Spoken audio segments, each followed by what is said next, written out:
Good afternoon and welcome to UD Channel 3 News. My name is Grace McKenna. And I'm Claudia Di Tommaso. Police are currently investigating a 4-car fatal crash that happened this past weekend on Salem Church Road right here in Newark.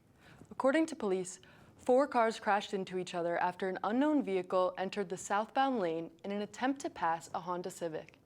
Delaware State Police are continuing to investigate and urge anyone with information to contact the police. After 50 years of business, Grassroots on Main Street is expected to close this upcoming September. Owner Marilyn Dickey announced on Small Business Saturday that she does not plan to renew her lease. Dickey opened the store with her late business partner, Vonna Taylor, in 1975 as a gift shop following her move from California. Dickey noted the struggles with online shopping and her reluctance to selling the shop to a stranger as the reason she's closing the store.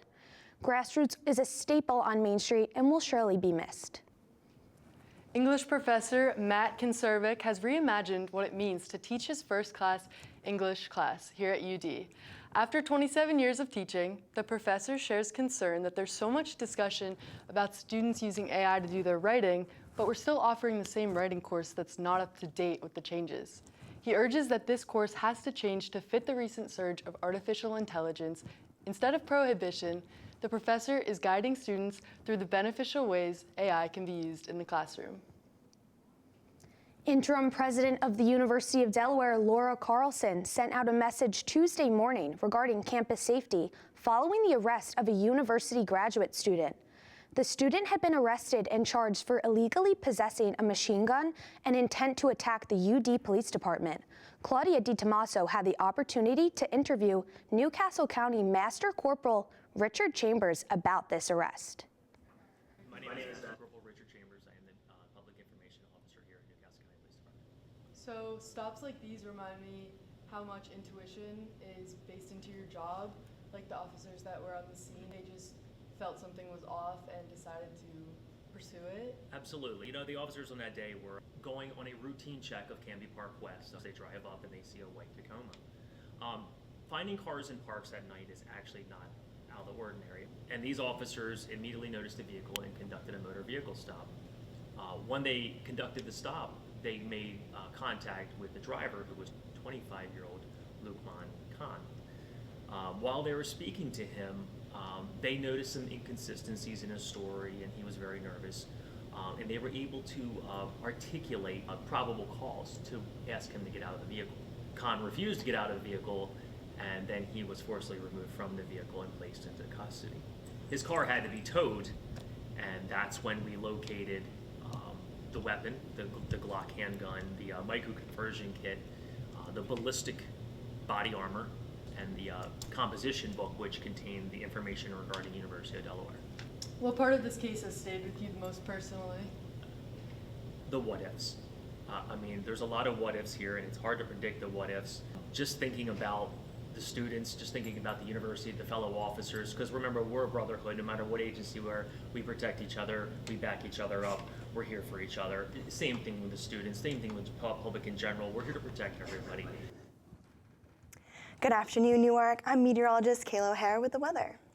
Looking at our local conditions this afternoon, temperatures will reach 43 degrees, similar to yesterday. Currently, it is 41 degrees, but it feels like 34 degrees, just due to the wind. Tomorrow, be sure to dress warm because it's even chillier at 32 degrees, with a chance of snow. Let's take a look at the 7-day forecast. This weekend is getting back into the low 40s with partly sunny skies, and into next week, expect temperatures getting into the low 30s with partly sunny skies. Sunday looks to be the pick of the week with a high of 44 degrees with partly sunny skies. Bundle up this week, it's going to get really cold again. I'm Kayla O'Hare with your weather. Thanks for tuning in to Blue Hen Weather. See you next time. Hello everyone, I'm Emily Brown, and today I will be giving you updates for everything college football. So to start things off, let's talk about Lane Kiffin leaving Ole Miss to go to LSU. So he was at Ole Miss for 6 seasons, and they currently have a record of 11-1. He's leaving prior to the playoffs and is leaving them really at a crucial time in their season. He signed on a 7-year, $91 million contract for LSU, and the future of both of these programs is something that many people will be watching over the next few weeks.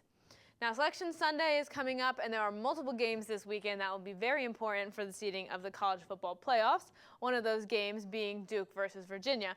So Duke is currently 7-5, and with a win against Virginia, they have the potential to be selected for the playoffs. However, those 5 losses could have some people upset if they were to make it to the playoffs, because people think that they don't deserve it given their 5 losses.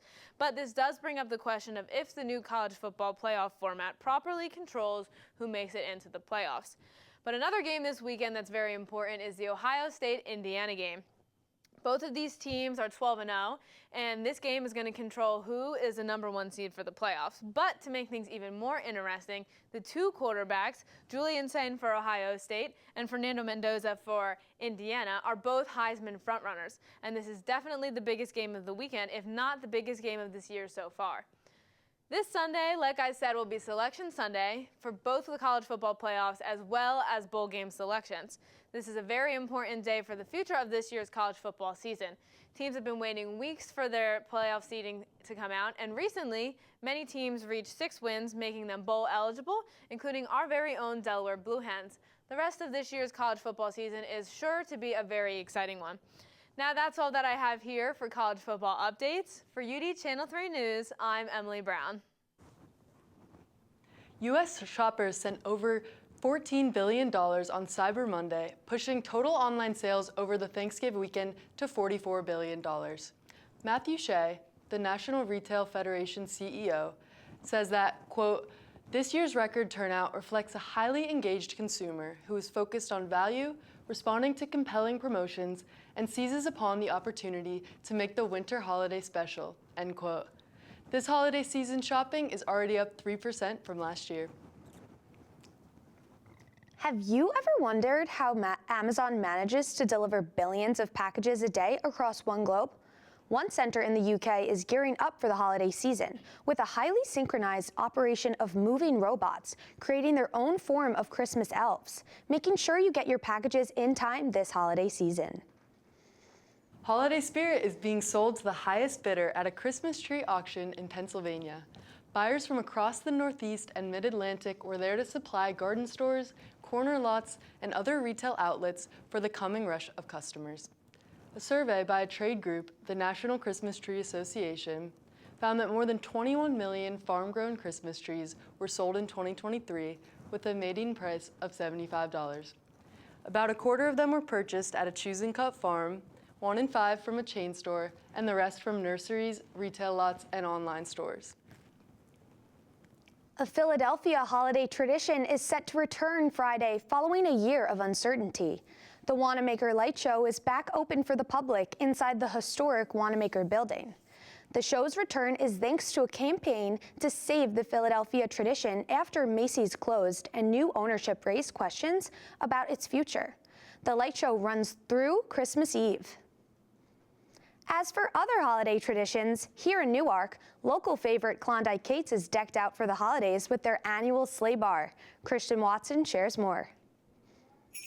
It's the holiday season, and Christmas is approaching fast. So at this cornerstone of Newark, Delaware, at the heart of Main Street, something festive is going on.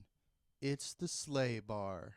My new friend Jamie here is going to tell you more about it. So the Sleigh Bar is a Christmas pop-up bar that we kind of pop up inside of Kate's. It has its own food and beverage menu that is specific to holiday, but the sleigh room is where we really kind of dial into the theme. So this year our theme is, it is inspired by The Nightmare Before Christmas. Jamie tells me the restaurant has been open since 1979, making them 46 years old. But they're not willing to just rest on their laurels. They always want to try something new. So about 5 years ago, the Sleigh Bar was born. And if you ask me, it's a pretty good time. You could tell they put a lot of work into it. The drinks menu was huge. I ordered the holiday float and I definitely enjoyed it, but let's see what other customers are saying. Interesting. Maybe these guys over here will tell me more.